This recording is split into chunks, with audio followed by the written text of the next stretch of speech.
নমস্কাৰ বন্ধু বান্ধৱীসকল, আপুনি যদি 2027 বৰ্ষত মেট্ৰিক বা উচ্চতৰ মাধ্যমিক পৰীক্ষা দিবলৈ সাজু হৈছে, তেন্তে আপোনাৰ বাবে বহুত ডাঙৰ খবৰ আছে।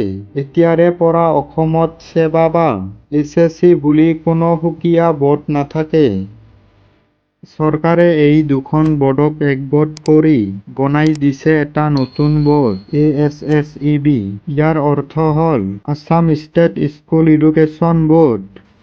কিন্তু ইয়াৰ ফলত মেট্ৰিক আৰু উচ্চতৰ মাধ্যমিক পৰীক্ষা নিয়ম কেনেকৈ সলনি হ'ল, আপোনাৰ কি লাভ বা লোকচান হ'ব, আহক আজিৰ এই ভিডিঅ'ত আমি সহজকৈ বুজি লওঁ। প্ৰথমে বুজি লওঁ এই পৰিৱৰ্তননো কি। আগতে আমাৰ মেট্ৰিক পৰীক্ষা পাতিছিল ছেবা বৰ্ডে আৰু হায়াৰ ছেকেণ্ডাৰী পৰীক্ষা পাতিছিল এছএছচি বৰ্ডে।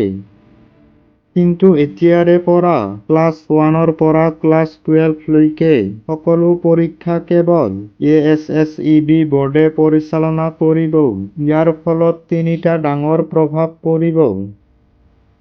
প্ৰথমটো হ'ল, এতিয়াৰে পৰা মেট্ৰিক আৰু হায়াৰ ছেকেণ্ডাৰী দুয়োটা পৰীক্ষাতে CBSE বৰ্ডৰ দৰে প্ৰশ্ন অহা আৰম্ভ হ'ব।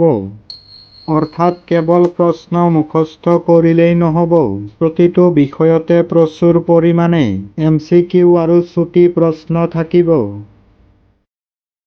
যিসকলে কিতাপৰ ভিতৰৰ পৰা সৰু সৰু প্ৰশ্নবোৰ কৰিব, তেওঁলোকেহে বেছি নম্বৰ পাব।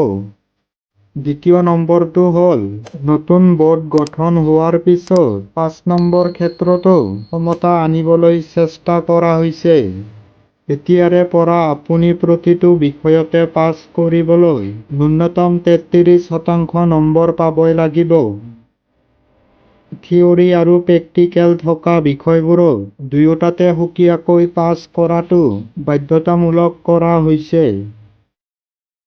3 নম্বৰ পইণ্টটো হ'ল, এতিয়াৰে পৰা যদি কোনো ছাত্ৰ-ছাত্ৰী পৰীক্ষাত ফেইল কৰে, তেন্তে তেওঁলোকে পুৰণি ছাত্ৰ হিচাপে ঘৰত বহি পৰীক্ষা দিব নোৱাৰিব। তেওঁলোকে স্কুলত নতুনকৈ এডমিশ্যন লৈ আকৌ গোটেই বছৰটো নিয়মীয়া ক্লাছ কৰিব লাগিব। গতিকে বন্ধু বান্ধৱীসকল, বৰ্ড সলনি হ'ল বুলি কোনো ভয় খোৱাৰ প্ৰয়োজন নাই। কেৱল আপোনাৰ পঢ়াৰ ধৰণটো অলপ স্মাৰ্ট কৰিব লাগিব। আপুনি এইবাৰ মেট্ৰিক নে এইচএছ দিব? তলত কমেণ্ট কৰি জনাব। ভিডিঅ'টো ভাল লাগিলে এটা লাইক কৰিব।